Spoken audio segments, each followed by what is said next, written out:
Our buddies at Crayola have come up with a really cool, colorful collection that they're doing with Kohls, limited edition merchandise line. But they've got a lot of stuff.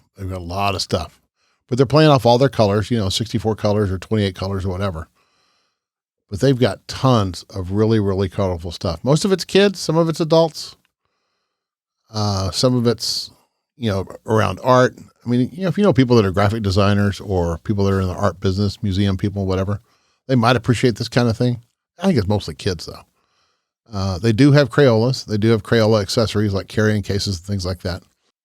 The collaboration is designed to foster creativity and color. And this is horrible for the podcast because you can't see any of this stuff, but it's beautiful. But I'll be sure to leave a link in the notes. But this is, it's all really, really bright color stuff. And it's not heavily branded. Doesn't have a Crayola logo on everything, which is smart. It may have a small little tag, or it may have some kind of inkling that it's a Crayola product, but it's not in your face. That coffee mug's great. Rise Above. It's a solid color. It's got a few different colors available that you can choose. Oh, that's fun. Hello, Sunshine. Breathe Deep. Be Sweet to Each Other, and Rise Above. And they all have the squiggly line. It's kind of cool. Ooh, a bucket hat. Reversible high pile fleece bucket hat.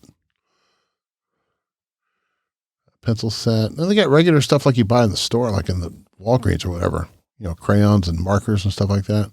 Fanny pack's cool. I think you can leave all that other stuff at Walgreens. You don't need to pull that in Kohls. Look, a Spalding basketball. 27.5-inch youth basketball. But it's in crayon colors. That's pretty cool.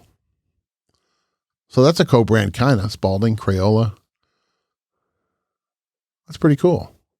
A fleece jacket for $24. That's not even a lot of money. I wonder if that's for kids. Here's an adult one for $28. So, no, that's not a lot of money at all. When you're looking at that kind of thing, the bedding kind of expensive. So anyway, that's all I have for that one.